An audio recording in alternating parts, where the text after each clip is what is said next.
Welcome viewers.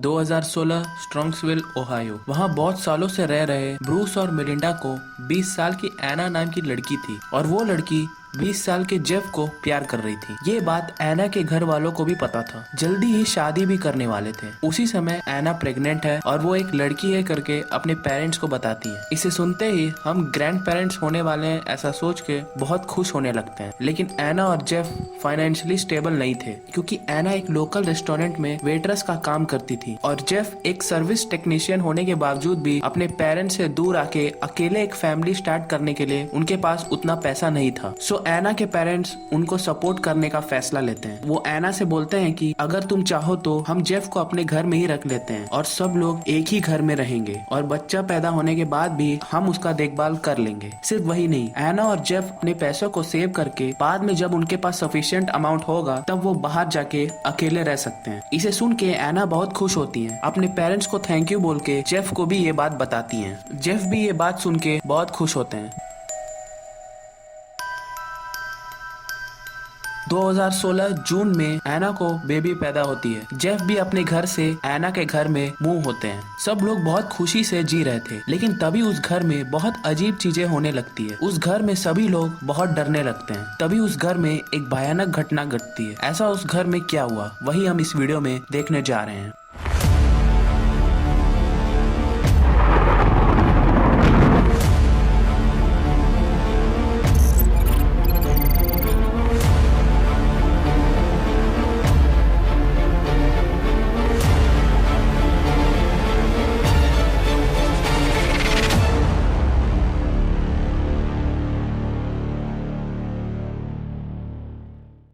पिछले video में best comment हैन अरियम और हेमंत छेत्री ने किया है। सो आपके कमेंट्स के लिए थैंक यू।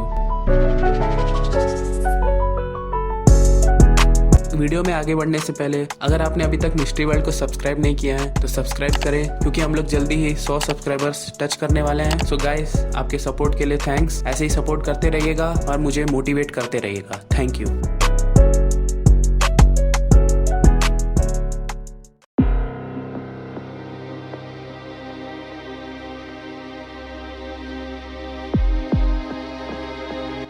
जेफ एना के घर में आके कुछ दिन होते हैं। तब जेफ और एना उस घर में अकेले थे। जेफ किचन टेबल में बैठ के डिनर कर रहे थे। तब खाते खाते अपने घर के बैक विंडो की तरफ देखते हैं। एक्चुअली उस घर के पीछे एक बड़ा सा बैकयार्ड था। वैसे देखते वक्त उनको कुछ अजीब चीजें दिखती हैं। वो क्या है करके क्लियरली देखने के लिए उस विंडो के पास जाते हैं। तब उस घर के बैकयार्ड में 3 स्ट्रेंजर्स स्मोक करते हुए उस घर को देख रहे थे। इसे देख के शॉक होके एना को भी बुला के उसे दिखाते हैं। एना भी उन लोग को देखती है, लेकिन वो लोग कुछ कर नहीं रहे थे। सो उन्होंने ये सोचा कि कोई रैंडम स्ट्रेंजर्स बस वहाँ पे खड़े हैं। लेकिन ऐसा सोचते वक्त ही उसमें से एक आदमी उनके घर की तरफ आने लगता है और पास आके उनके घर के ट्रैम्पोलिन को कुछ करने लगता है।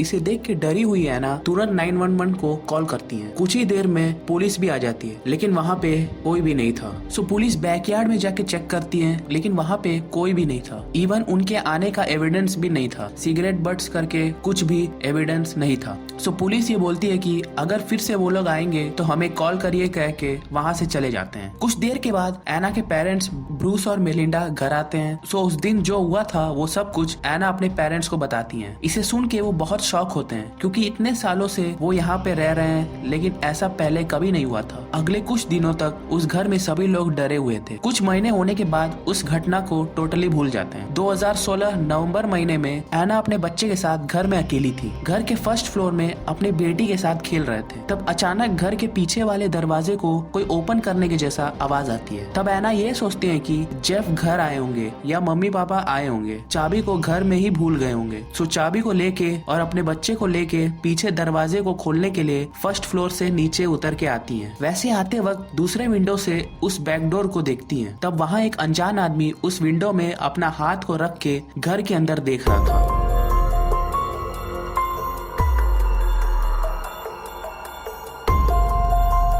सो इसे देख के डरी हुई एना अपने रूम में जाके डोर को लॉक करके तुरंत पुलिस को कॉल करती है। थोड़ी ही देर में पुलिस वहाँ पे आती है, लेकिन जब वो आए थे वहाँ पे कोई भी नहीं था। पुलिस घर के चारों ओर चेक करती है, लेकिन कहीं पर भी फोर्स्ड एंट्री का एविडेंस नहीं था। सो पुलिस ये कहती है कि हमें कुछ भी एविडेंस नहीं मिलने के कारण हम लोग कुछ भी नहीं कर सकते। अपने घर के दरवाजों को हमेशा लॉक करके रखिए, अगर फ्यूचर में ऐसा फिर से हुआ तो तुरंत हमें कॉल करें, ऐसा बोल के वहाँ से चले जाते हैं। सो पुलिस जाने के बाद एना जेफ को और अपने पेरेंट्स को कॉल करके सारी बात बताती है। तुरंत अपने सारे कामों को छोड़ के वो लोग घर वापस आ जाते हैं। घर में डिस्कस करते वक्त कुछ ही महीने के पहले जो 3 स्ट्रेंजर्स आए थे कहीं वही तो नहीं, ऐसा करके शक करने लगते हैं। वो लोग कौन है, क्यों हमें परेशान कर रहे हैं, ऐसा करके सोचने लगते हैं, क्योंकि स्ट्रॉन्ग्सविल में सभी लोग इस फैमिली को जानते थे और बोला जाए तो मेलिंडा को सब जानते थे। पिछले 20 साल वो एक स्कूल में टीचर का काम कर रही थी। सिर्फ वही नहीं, वो एक फुटबॉल प्लेयर भी थी और वहाँ के बच्चों की फुटबॉल कोच भी थी। वहाँ के लोग मेलिंडा को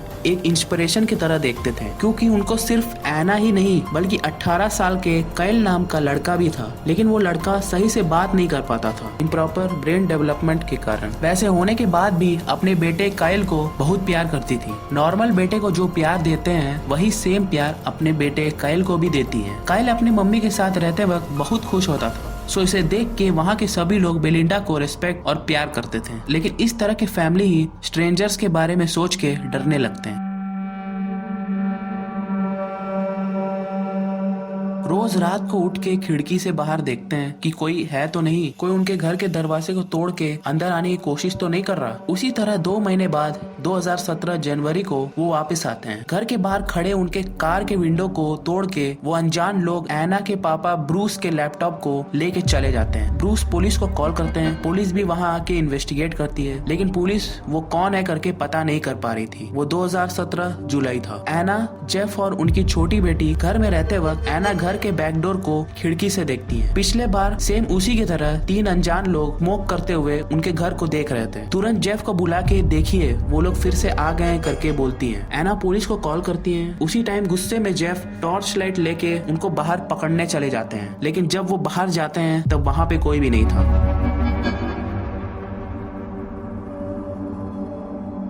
अब पुलिस को पता था कि इस फैमिली को पिछले कुछ महीनों से यही प्रॉब्लम है। सो वो तुरंत घर के चारों ओर चेक करते हैं, लेकिन वहाँ पे उनको कुछ भी नहीं मिला। सो फिर से अगर आपको वो दिखे तो तुरंत कॉल करिए करके वो चले जाते हैं। अब अगले महीने अगस्त 2017 को एना और मेलिंडा जब घर पे अकेले रहते वक्त कोई घर के बैकडोर को ओपन करने के जैसा आवाज आती है। एना को पता था कि वो वही लोग हैं। सो पुलिस को कॉल करने से पहले वो दूसरे विंडो से उस बैकडोर को देखती है। वहाँ 2 लोग बैकडोर को ओपन करते हुए देख के एना चिल्लाने लगती है। चिल्लाने की आवाज सुन के वो 2 अनजान आदमी वहाँ से भाग जाते हैं। एना की आवाज सुन के मेलिंडा भी फर्स्ट फ्लोर से नीचे आती है और देखती है कि एना रो रही है, उनका बच्चा भी रो रहा है। सो इसे देख के मेलिंडा पुलिस को कॉल करती है। थोड़ी देर में पुलिस भी आती है। सर्च करके देख के वहाँ कोई नहीं करके वहाँ से चली जाती है। अब अगले महीने सितंबर 2017 में मेलिंडा के कार कीज गायब हो जाते हैं। सो जिसके पास भी कार कीज थी वो रात को कार के लाइट्स को ऑन करना और रात को सोते वक्त अलार्म को ऑन कर देता है। फिर से वो पुलिस को बताते हैं। पुलिस भी वहाँ आती है, लेकिन वो कुछ भी नहीं कर पा रहे थे। सो मेलिंडा तंग आके इसके बारे में फेसबुक में भी पोस्ट करती है। जो भी हो प्लीज हमें अकेले छोड़ दे, हमें अपना लाइफ शांति से जीने दे करके पोस्ट करती है, लेकिन तब भी वो स्टॉप नहीं होता।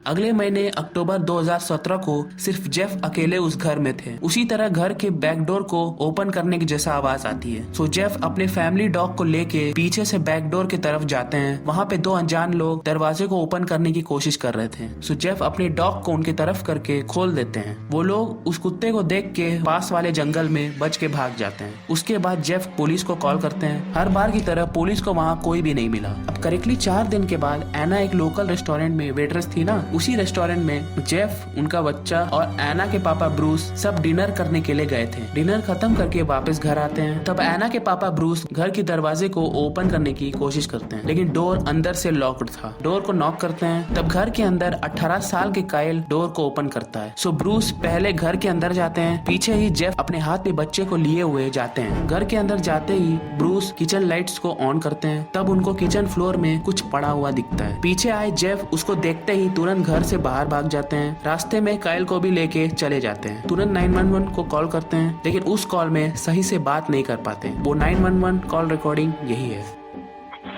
Southwest, this 911. What's the address of your emergency?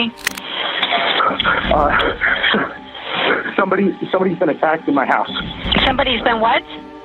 Attacked. What's the address? Home. 17784 Blazing Star Drive. They attacked who? Who was attacked? Someone get my fires. Mel Pleskovic. Mel Pleskovic was attacked. He was attacked by whom? Do you know? She was. No, we just came home. She's on the kitchen floor. I took her son and my daughter outside. Her husband is inside with her now. So the husband attacked her?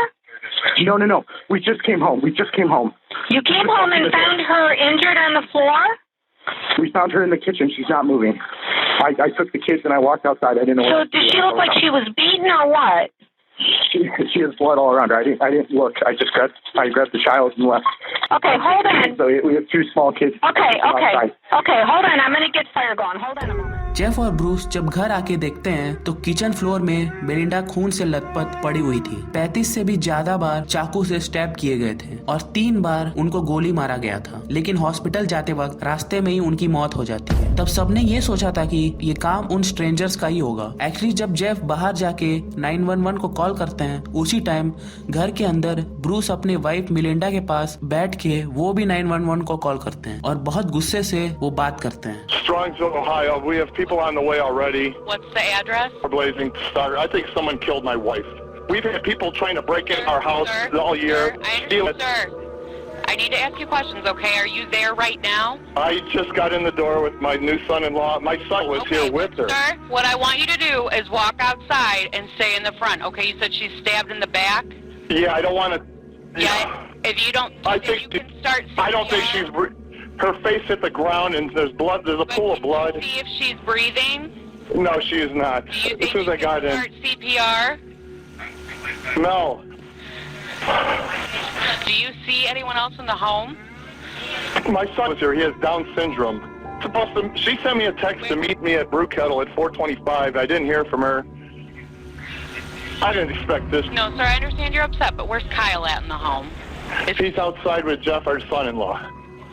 You know, we've asked people to watch our frickin' area. We've had people attempt to break in just this week. Sir, I don't know what's going on in this city, Sir, but this is getting done I here. understand you're upset, but can you give me your name, please? No, you Sir, people dropped them. sir, can you just take a deep breath? Is there any... This whole city's getting freaking taken over. Sir, I understand you're upset, but I need you to stay focused, okay? You don't think you can perform CPR, correct? She's in the kitchen. I can't believe this. अब स्ट्रॉन्ग्सविल police इस case को investigate करने के लिए एक बड़ी team बनाती है। उसी तरह मेलिंडा मर के 4 दिन के बाद इस केस को सॉल्व करते हैं। वो किलर कौन है करके जब पुलिस बाहर बताती है तब कोई भी विश्वास नहीं कर पा रहा था। पूरा स्ट्रॉन्ग्सविल सिटी शॉक हो जाती है। अक्टूबर 23 ये घटना हुआ उस दिन जेफ, उनकी बेटी मेलिंडा और उनका बेटा काइल, ये चारों लोग घर ही पे थे। जेफ अपनी बेटी को नीचे रख के किचन में मेलिंडा के पास जाते हैं, तब हाथ में चाकू लेके 35 से भी ज्यादा बार उनको स्टैब करते हैं। उसके बाद गन लेके 3 बार शूट करते हैं। ये सब करते वक्त उसकी छोटी बेटी और मेलिंडा का बेटा काइल वहीं पर थे, लेकिन काइल को अपनी मम्मी के साथ क्या हुआ करके कुछ भी समझ में नहीं आया होगा। अब जेफ अपना चाकू, गन और अपना ब्लड स्टेन्स वाला कपड़ा सबको अपने कार में छुपा देता है। फिर काइल को वही छोड़ के अपनी बेटी को लेके डिनर करने के लिए मेलिंडा के हस्बैंड ब्रूस और एना के पास चले जाता है। डिनर करते वक्त उसी टाइम घर पे मेलिंडा अपने जान के लिए लड़ रही थी और ये बात डिनर कर रहे जेफ को भी पता था। अब जेफ और ब्रूस वापस घर आने के बाद जेफ को पता था कि ब्रूस के लिए अंदर क्या वेट कर रहा है, इसीलिए वो ब्रूस को पहले दरवाजे को ओपन करने के लिए छोड़ता है और पीछे ही फॉलो करके जाता है। तभी नीचे पड़े हुए मेलिंडा को देख के अच्छे बच्चे के जैसा 911 को कॉल करता है। शुरुआत से ही जेफ को मेलिंडा के ऊपर गुस्सा था, सो घर में मूव होने के बाद मेलिंडा को मारने का प्लान करता है। सो उस प्लान को अच्छे से एग्जीक्यूट करता है। अपने फ्रेंड्स को कॉल करके स्ट्रेंजर्स की तरह उस घर के लोगों को डराने लगता है ताकि ये मिलिंडा को मारने के बाद सारा ब्लेम को उन स्ट्रेंजर्स के ऊपर डाल दे। उसने ये खेल 2 साल तक खेला। उस टाइम में जेफ और एना की शादी जल्दी होने वाली थी, लेकिन अभी तक जेफ ज्यादा कमाई नहीं कर रहा था। सो उसके वजह से मिलिंडा जेफ को बार बार डांटती थी और जेफ को लगा कि कहीं ये औरत मुझे एना से दूर न कर दे, इसीलिए इसे मार डालना ही सही है करके वो मार डालता है। मिलिंडा के फ्यूनरल में भी जेफ वहीं पर था, लेकिन पुलिस जेफ के कार में गन, नाइफ और उसका ड्रेस को पाते हैं।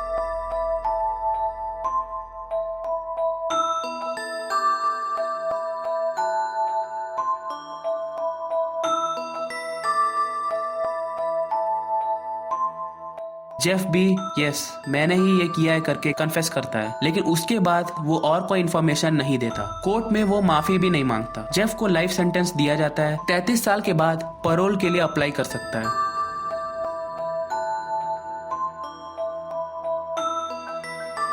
कोर्ट में मिलिंडा के हस्बैंड ब्रूस बहुत इमोशनल होके बात करते हैं कि मेरा बेटा काइल को कुछ भी नहीं पता कि उसकी मम्मी के साथ क्या हुआ और वो रोज अपनी मम्मी को ढूंढता है। सो गाइस, आप इस केस के बारे में क्या सोचते हैं? अपने थॉट्स को नीचे कमेंट करिएगा और आपके बेस्ट कमेंट्स मैं अगले वीडियो में दिखाऊंगा। मिलते हैं अगले केस में, तब तक के लिए अपना और अपने फैमिली का ध्यान रखें। Take care, bye.